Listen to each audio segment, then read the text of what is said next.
오늘 축구 구독자 여러분 안녕하세요. 골닷컴 김현민 기자입니다. 오늘의 축구일까? 오늘 축구 유튜브 채널에서 볼 수 있는 우측 승부 예측. 네이버 TV에서도 볼 수 있는 거 이제 다들 아시죠? 네이버에서도 우측 승부 예측을 검색해 보시기 바랍니다.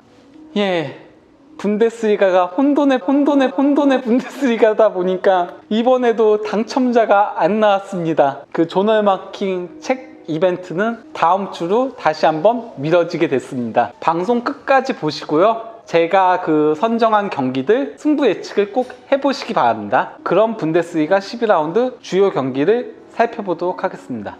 첫 번째 경기는 뒤셀도르프와 바이에른 뮌헨의 경기입니다. 뒤셀도르프는 지난 그 샬케 원정에서 경기 종료 30분을 남긴 시점에서 헤닝스의 해트트릭 게임이 입어서 그래서 이제 3대3 무승부를 거두었습니다. 뒤셀도르프 같은 경우는 지난 시즌 팀의 공격을 책임졌었던 베니토 라만과 루케 바키오가 동시에 이제 팀을 떠나면서 7경기에서 1승 1무 5패의 극도의 부진을 보였었습니다. 하지만 잭 스테펜 골키퍼의 선방쇼와 지난 경기 해트트릭한 헤닝스 선수 9골을 넣고 있거든요. 헤닝스가 공격의 중심축을 잡아주면서 다시 순위를 차근차근 끌어올리고 있는 모양새죠. 바이에른 뮌헨 같은 경우는 지난 도르트문트하고의 대어 클래시커에서 4대0 대승을 거뒀습니다.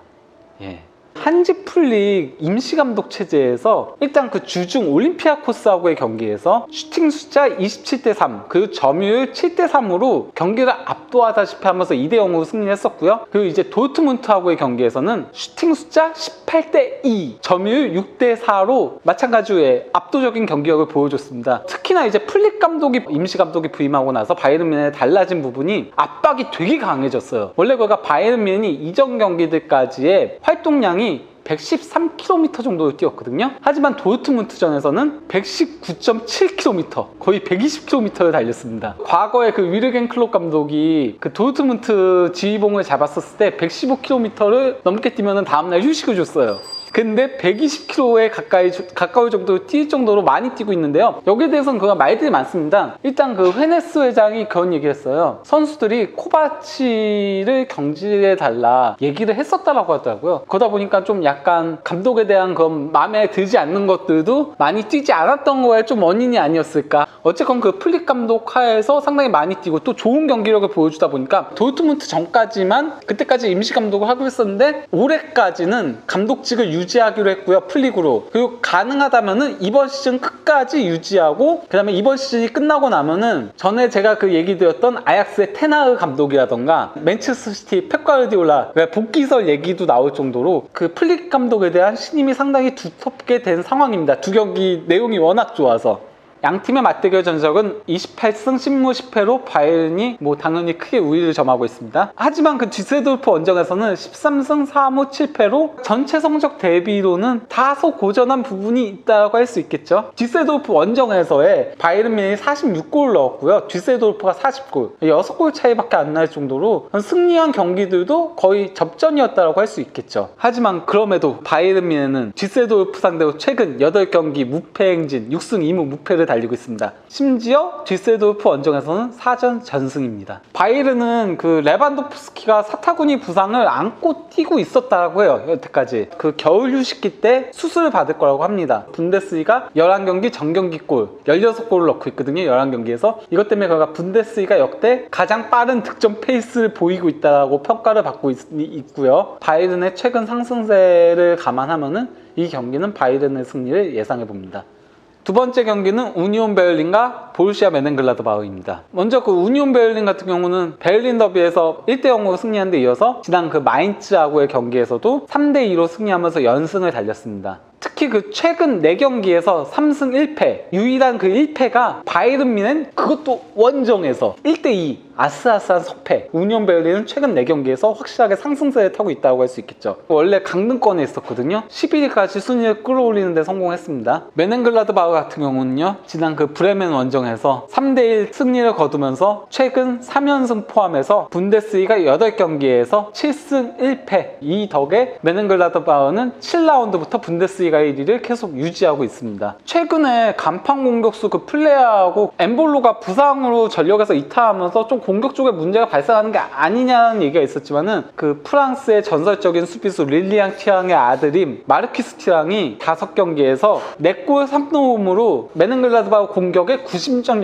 역할을 해주고 있고요. 거기다 이제 헤어만 선수가 마르코 로이스의 후계자라는 평가를 들었었는데 십자인대 파열을 당하면서 그때부터 좀 하향세를 탔어요. 하지만은 그 이번 시즌에 상당히 좋은 모습을 보여주고 있는데 지난 경기에서도 멀티골을 넣었고 이번 시즌에 그 4골로 상당히 좋은 모습을 보여주면서 부상자들의 공백을 최소화하고 있죠. 거기다가 이제 플레아가 브레멘전에서는 부상해서 복귀전을 치르면서 공격진이 다시 그 정상적인 모양새로 돌아가고 있습니다. 플레아가 부상해서 복귀했다고 하더라도 여전히 엠볼론 부상 중이고요. 지난 브레멘전에서 수비형 미드필더인 크라머하고 그 플레이메이커인 베네스가 동시에 부상을 당했습니다. 거기다 이제 왼쪽 측면 수비수인 벤세비아니 선수가 퇴장을 당했어요. 그러다 보니까 좀 전력 누수는 상당히 있는 편입니다. 하지만 뭐 그런 점을 고려하더라도 메넨글라드바흐의 최근의 상승세를 감안하면 아무리 우니온 베를린이 좋은 모습들을 보여주고 있다고 하더라도 메넨글라드바흐의 벽을 넘기는 힘들 것으로 보입니다.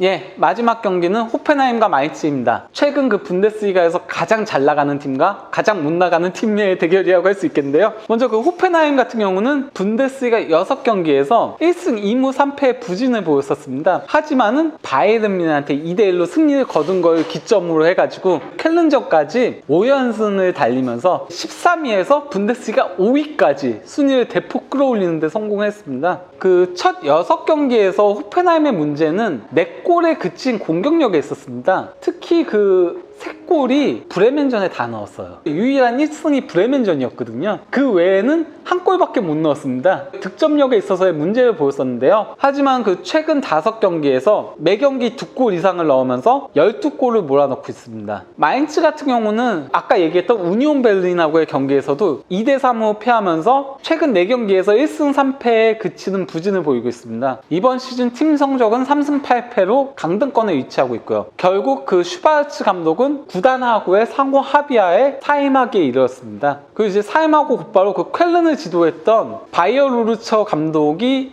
지휘봉을 잡기에 이르렀습니다. 마인츠 같은 경우는 지난 시즌까지 팀의 주장직을 수행했었던 슈테판 벨 선수가 수비의 핵심을 잡고 있었거든요. 그 선수가 부상 후 한 경기도 뛰지 못했어요. 그리고 공격에서는 간판 공격수인 마테타, 공격 강화를 위해 영입한 지동원 선수까지 부상을 당해가지고 한 경기도 뛰지 못했고, 또 이제 엎친 데 덮친 경우 그 마인츠에 외국인 선수가 많거든요. 특히 그 프랑스 선수들이 많아요. 그래서 이제 파벌을 이루었다는 그런 악성 루머들이 있어요. 그래서 팀이 갈라졌다, 좀 파벌이 이루어졌다는 그런 악성 루머까지 있을 정도로 팀 분위기가 매우 안 좋다고 할 수 있겠죠. 37점 후 최다 실점을 허용하고 있고요. 팀 득점도 12골로 최소 득점 4위에 위치할 정도로 공수 전부 다 무너진 모습을 보이고 있는 거죠. 양 팀의 맞대결 전적은요, 6승 6무 8패로 호펜하임이 근소하게 열세를 보이고 있습니다. 하지만 그 최근 홈 5경기에서는 4승 1무 무패를 기록할 정도로 홈에서 최근 들어서 상당히 그가 강세를 보이고 있다고 할 수 있겠죠. 흥미로운 점이 있다면요, 바이어 루르처 신임 감독 있잖아요. 마인츠 감독을 위임한. 지난 경기 때는 켈른으로 호펜하임하고 바로 또 경기를 했었거든요. 그래서 패해서 경질됐었습니다. 11월 9일에 경질되고 하루 뒤에 이제 마인츠에 부임했는데 곧바로 또 호펜하임하고 2경기 연속 호펜하임하고 붙게 되는 사태를 맞이했죠.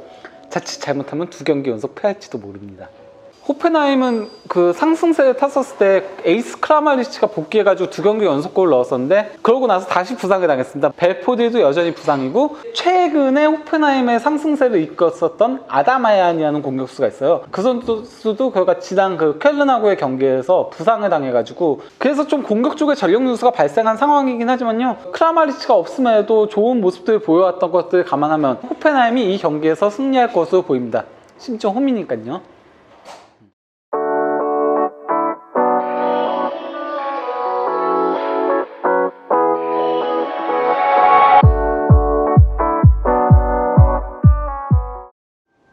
오늘 준비한 프리뷰는 여기까지고요. 제가 그 픽한 3경기들 승부 예측을 하시고요. 유튜브 댓글로 경기 결과를 예상해 보시기 바랍니다. 다 맞춘 분께 책을 선물을 드리도록 하겠습니다. 만약 그 다 맞춘 분이 없다면은 2개 맞춘 분을 추첨해가지고 이 책을 선물을 드리도록 하겠습니다. 유튜브 오늘 축구 구독 꼭 해주시고요. 좋아요 그리고 알림 설정도 꼭 눌러주시기 바랍니다. 댓글도 많이 적어주시고요. 우측 승부 예측은 오늘의 축구 앱을 통해서도 확인하실 수 있습니다. 그럼 다음 라운드에서 다시 만나 뵙도록 하겠습니다.